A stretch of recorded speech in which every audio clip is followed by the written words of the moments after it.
Real Virginia is produced by the Virginia Farm Bureau Federation.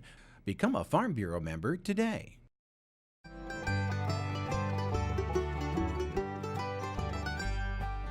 Home will always be Virginia, between the Blue Ridge and Chesapeake Bay, Atlantic to Appalachia, home in my heart always.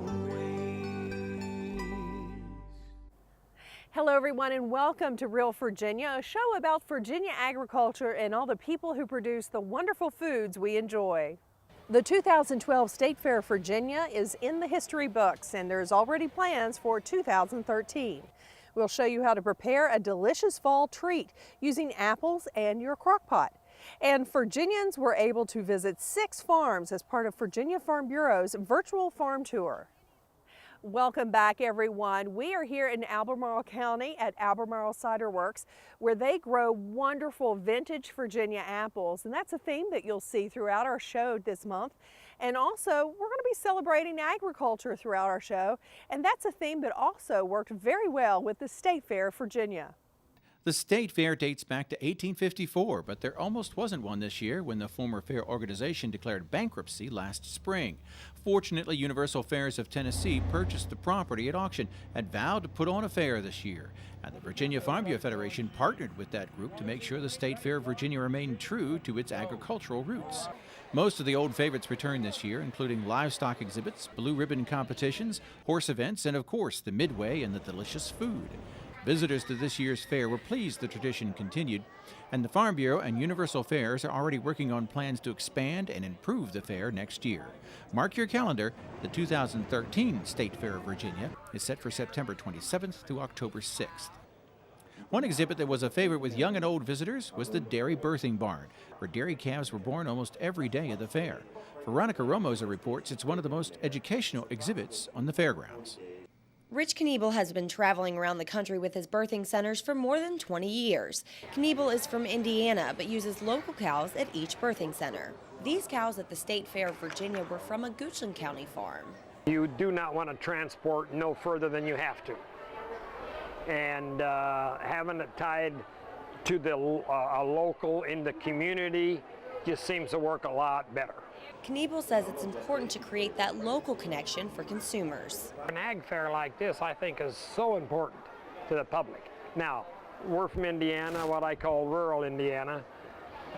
Might not be as important there, but where the populace is at, boy, you have to tell them about the food and how it's produced. These birthing centers give farmers the chance to not only educate people about the animals, but also about the great enthusiasm that goes into caring for them. We have to take good care of our animals to make a living. That is our livelihood. At the fair, no matter what you do, somebody's watching you. And it should be that way. You know, they're here to see how we take care of the animals at the farm. We better be on the ball. After more than 2 decades, Kniebel says the crowd's reaction to a newborn calf hasn't changed, and neither has his. Everybody's quiet till the calf hits the ground. Then they'll applaud and everything is going good. Mostly, when we get into a delivery, the biggest thing I got is get that calf up alive and make sure mom is okay. Kniebel knows watching a calf being born is a once-in-a-lifetime opportunity, one they won't quickly forget. And we'll have people come back the next year if they've saw, like this guy here, and his name is Lucky.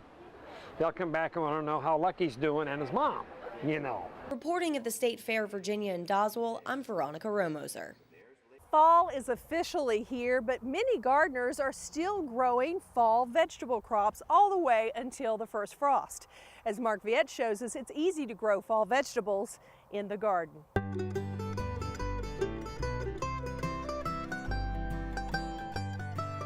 By the time fall arrives, many of our vegetable gardens are barren and empty. You might see some old tomato plants, pepper plants. You might have a few cabbage plants, but pretty much there's nothing there. I wanted to do something a little different. I wanted to provide a cover crop that helped control erosion, helped loosen the soil, At the same time, it could be used to feed wildlife like deer, but something that I could harvest all the way through fall, even in the winter at certain times, and then back again in the spring.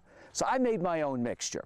You know, you can buy certain mixtures out there on the market, but they don't have everything in one single mixture. So what I decided to do is plant in this mixture the giant daikon radish, which is a radish which can get, you know, almost 3 feet long, 2 types of rutabagas, 2 types of turnips, 2 types of kohlrabi, which is great. All these things enjoy the fall cool temperatures. They're much sweeter. In addition, I added 4 kinds of beautiful lettuce, and then I added the winter beet that's known as winter keeper. I mixed all the seed together at once. I then prepared the ground. I seeded it. 7 weeks later, this is what you can have in your own garden. I recommend planting more than one time, maybe every 2 weeks, 2 or 3 plantings. It'll give you fresh cover crops over that time period. Just go in a garden, it's really easy. Just loosen the soil, it's not hard. Gives you a great workout. When you've taken that area and prepared it, all you need to do is plant this special mixture, and it's easy. You just sprinkle it just like that. Since this is a cover crop, when I harvest the lettuce, I don't want to pull them out of the ground. I want to just cut some of the leaves off so the root system's intact. A few lower leaves are still left on the plant, so if you get a heavy rain, it doesn't splash back the dirt and grime on the leaves. I like to harvest almost dirt-free foliage. It's really easy to do. You just do this. Come in and just harvest right above the roots. Nice, fresh, green leaves that are completely free of dirt. You still may need to rinse them. Have a bag ready. You can do this every day. You really don't want to store the lettuce. You can eat it when it's fresh. And I will tell you, if you leave some of the leaves on the root system, within just a couple days, you'll have a whole new crop of leaf lettuce to harvest. This is the beginnings of a rutabaga. Just imagine a few weeks from now, you'll be able to harvest it and cook this and enjoy rutabagas, which I prefer over turnips, which I also have in here. But my favorite thing to do is to harvest the giant radish. Just reach down, right out of the ground. This is the beginnings of the giant radish, which can get 3 feet long and 3 inches wide. But I really prefer to eat them at this size or as they continue to grow. It's an easy plant to grow right in your own backyard. I'm Mark Viette. Join me next time in the garden. For more garden tips, go to inthegardenradio.com. Up next on Real Virginia, Kendra Bailey Morris takes heirloom apples and creates a sweet treat in the heart of the home. November means Thanksgiving and turkeys, and visitors to the State Fair of Virginia this year got a chance to see some of the candidates for this year's National Thanksgiving Turkey, courtesy of the National Turkey Federation and Cargill Incorporated. How this works is I'm chairman of the National Turkey Federation, which represents every turkey grown in the United States. And when you're chairman, you get to select the state where the turkeys will be grown. And I spent a lot of my life in Virginia, well, not a lot, but 8 years of my life in Virginia. Loved it here. A couple of my kids were raised here. So quickly I decided we're going to grow the turkeys in Virginia. For a long time, we believed Rockingham County in Virginia was the leading county in the country. We called it the nation's turkey capital. It may not be the largest now. We think it's 2 or 3 or maybe 4 ranked, but it's still very, very large. The poultry industry in total in Virginia is over 10,000 employees and 1,100 family farms. We grow and process in Virginia 17.5 million turkeys a year, so it's a big deal for our state. Each bird will be about 19 weeks old and weigh about 40 pounds when it's presented to the White House this month. According to the National Turkey Federation, Americans eat more turkey than anywhere in the world, more than 15 pounds per person last year. At the State Fair of Virginia, I'm Norm Hyde. Are you looking for the perfect fall treat that's sure to please everyone in the family? Kendra Bailey Morris has some great suggestions using her slow cooker and heirloom Virginia apples in the heart of the home. Hi, I'm Kendra Bailey Morris for the Heart of the Home, and we are in Sur La Table's kitchen. And today we're going to be doing something a little bit different, and we're going to be making a slow cooker recipe. And these are slow cooker apples that are stuffed with raisins and walnuts, and we have a mixture of ginger ale, yes, you heard that correctly, ginger ale and maple syrup poured over them, and they cook slowly for 6-7 hours. Warming your house, warming your soul, wonderful. So this is actually a recipe that is going to be in my cookbook called The Southern Slow Cooker, which comes out by July 2013, and it's put out by 10 Speed Press. So don't worry, you'll be able to get that recipe and many more there as well. So what we're going to do is we're featuring some heirloom Virginia apples here. And these are just kind of a yellow, transparent type of apple. You could use Granny Smith's, you could use red apples. This is kind of one of those foolproof recipes that you can use whatever you have on hand. So what I've done already is I've cored these apples almost all the way through. You don't want to go through to the other side, obviously, because we're going to stuff them and we don't want all the stuffing to come out. But what I'm going to do is place these in the slow cooker. And one of the wonderful things about slow cooking is that you can do all this assembly in the morning, and then by dinner time, it's done. And you don't have to do anything in between. You can go to work, you can go shopping, you can do everything that you need to do. So these are in the slow cooker, and I've sprayed the interior of the slow cooker with cooking spray. You want to make sure that you do that always, because a lot of times food has a tendency to stick. And what I'm going to do is just take some walnuts and sprinkle some of these walnuts inside. I like to use black walnuts. If you can't find black walnuts, regular English walnuts are just fine. And I'm just going to stuff each one of these apples with equal part walnuts. And depending on the size of your slow cooker, you might be able to use 4 apples, it might be 6, and it also depends on the size of your apples. So you can fit them accordingly. Now I'm stuffing some brown sugar in each one of these apples. And a little tidbit about brown sugar is, you may not know it, but brown sugar is brown because it has molasses in it. It's not a specific type of sugar. It is white sugar with different types of molasses, whether it's a dark molasses or a light molasses, and different amounts of molasses, which is why you have light brown sugar and dark brown sugar. And now I've got some raisins, and I'm just stuffing them in here. This is kind of one of those recipes. It doesn't have to be perfect. Meanwhile, I'm going to take some brown sugar, and I'm going to mix it with some cinnamon. About a teaspoon or so of cinnamon. You could add more or less depending. Now I've already put some brown sugar in these because I like a lot of brown sugar in my cooking, but what I'm going to do is take a little bit of the cinnamon mixture and just sprinkle on top. Most of this will be washed off when we add the ginger ale maple syrup mixture, so don't worry about that. It all comes together in the end. And what's left in here, I'm going to add some regular ginger ale, and don't use diet. Diet tends to do funny things when it's cooked for long periods of time, so I say go full sugar on this one. And then I have some real maple syrup. And I'm just going to mix this together. So I have my ginger ale and my maple syrup mixture, and I'm just going to pour this over the apples and into the pot. There we go. That was so easy. Now we're done. So what I'm going to do now is cover it up, and I'm going to cook it on low for about 5 to 6 hours. And when we come back, we should have a lovely apple dessert that is soft and ooey and gooey and caramelized, and it's going to be delicious. So we'll be right back. So I don't know about you guys, but I read a book, I cleaned the house, I watched some television. No, I'm kidding.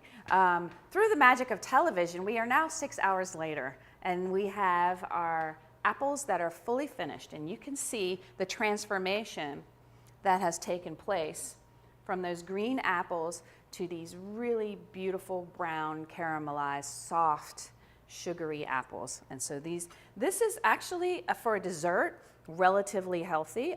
There's sugar in it, obviously, but there's no fat in it whatsoever, if you didn't notice that. Maybe some fat in the nuts, but this is a fruit dessert that kind of holds up on its own, and you don't need a lot of butter or cream or anything on it necessarily. Having said that, I'm going to put some caramel sauce on it. Just a little bit, just a little drizzle. You could also serve this with ice cream and caramel sauce, or just ice cream, but these are meant to be served warm. And this is just the perfect fall, winter dish, something to have by the fire. And I'm just gonna drizzle a little bit of caramel here. And this homemade caramel sauce I actually made in the slow cooker as well. And this recipe is in my book, like so many other ones. Just a little bit, and then you like to just sprinkle a couple of nuts around the plate for garnish.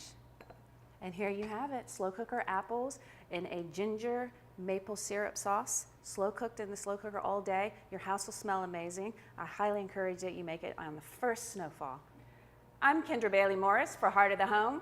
Let's get cooking. Recipes from the Heart of the Home can be found on the Virginia Farm Bureau website at vafarmbureau.org.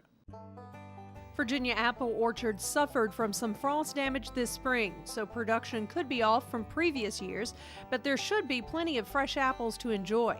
The Upper Shenandoah Valley is the center of the state's apple industry, but you can find commercial apple orchards and pick your own operations across the state. Apples account for more than $33 million in cash income in Virginia each year, with 2/3 of them going into processed foods and the rest sold as fresh market fruit. Few people grow up on a farm today, and maybe even some have never visited a farm. That's why the Virginia Farm Bureau held the Real Virginia virtual farm tour during the State Fair of Virginia. And you might be surprised at some of the questions people had.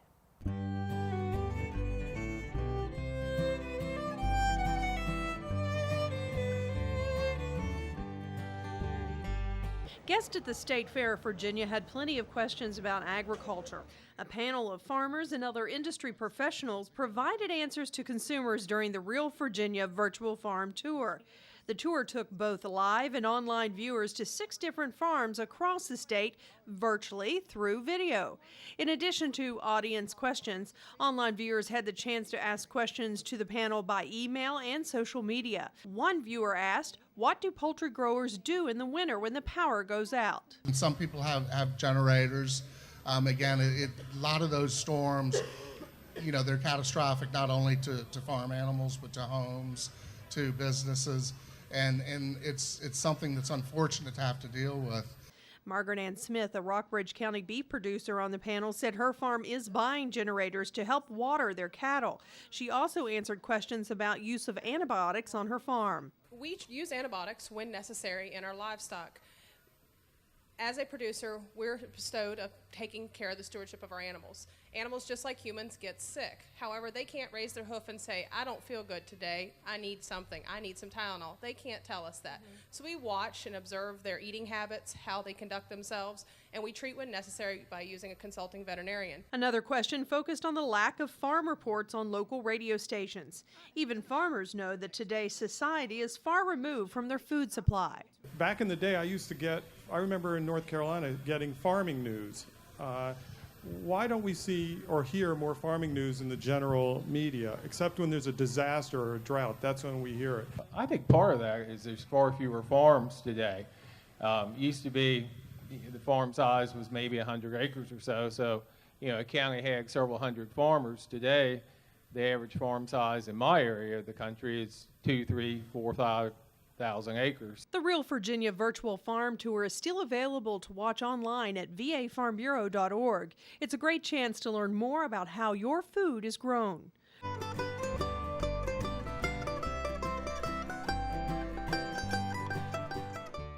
As you can see, this orchard is very well taken care of, and it produces a wide variety of vintage Virginia and heirloom apples. And Andy Hankins says it's really easy to grow your own heirloom apples in your garden from the ground up. This morning we're in Albemarle County at Vintage Virginia Apple Orchard and Albemarle Cider Works, learning about some unique apple varieties that home gardeners can grow that we might not always be able to find at the supermarket. I'd like to introduce to you Chuck Shelton, owner of the Vintage Virginia Apples Orchards, and please tell us, how many varieties of apples do you grow here in this orchard? Somewhere north of 200, around 200 to 250 varieties in this orchard. What's the difference between a vintage apple variety and the standard supermarket apple variety? Vintage could mean a really good apple. So if a Gold Rush gets into the supermarket, it's a vintage apple in our opinion. It's not an heirloom. But most of the apples that are vintage are older apples, and they're not in the supermarket chains. They're usually ripened more on the tree than the ones you would get out of the grocery store. Please tell us about this apple variety. Andy, that is an Arkansas Black. It's an old apple, about 150, 160 years old. It came from Arkansas. It's probably a seedling of Winesap, which is an even older variety. It's kind of lost its place like a lot of the vintage heirloom apples in the marketplace. So we grow a few other orchards in Virginia are producing this apple. Is this a good apple for dessert apple, and is it a good apple for cider making? It's a very good dessert apple. It's a little bit subtle in its flavor, so I tell you, you need to eat it first if you're going to mix apples, but has a great flavor. You tasted one. It gets better in storage. It's very hard right now, and it'll store a long time, and that was its value in history. Would this be a variety that a home gardener could plant in their backyard? I believe it could. It actually is somewhat disease resistant to insect pests, and it would be a very good one for someone to plant. With the vintage apple varieties, are there ones that bear fruit in September, October, November? Can you spread out the harvest season with these varieties? Yes, you can, absolutely. In fact, when we're talking with home orchardists, we recommend that they go even earlier. You can have apples from July all the way into November. What would be a good apple variety for the early part of the harvest season? We sell, and we grow a few of them, early harvest, yellow transparent, even Lodi. We don't graft Lodi, but that's they're the earliest. This apple tree is a well-trained apple tree. It has a central leader, which is that stem going up through the center. And these semi-dwarf trees, it's a rootstock called M111, gives a tree that's going to be right at about 16 or 18 feet tall at the maximum. You can see the size of the finished tree, so if you're going to plant them in your backyard, you've got to give them some room. Well, Chuck, if a homeowner wanted to plant some of these vintage varieties in their yard, can they buy plants from you, and how does that go? Yes, we are a bare root nursery, which means we dig the tree up when it's dormant. Generally, right after Thanksgiving, they're dormant here all the way up to the end of March. So we would dig it up and ship it to them. We don't pre-dig trees. We dig when we get the order, when the customer says they want it.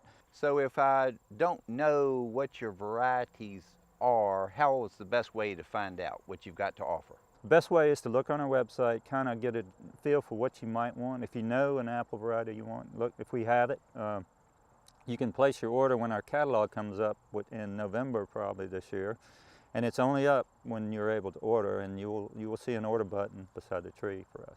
For more information about apple orchard management and apple varieties and the Virginia apple industry, contact your local Virginia Cooperative Extension office.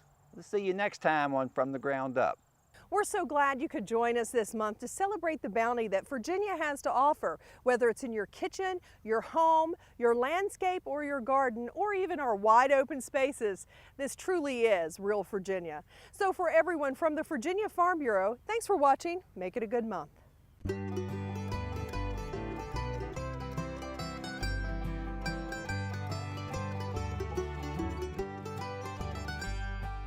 Home will always be Virginia, between the Blue Ridge and Chesapeake Bay.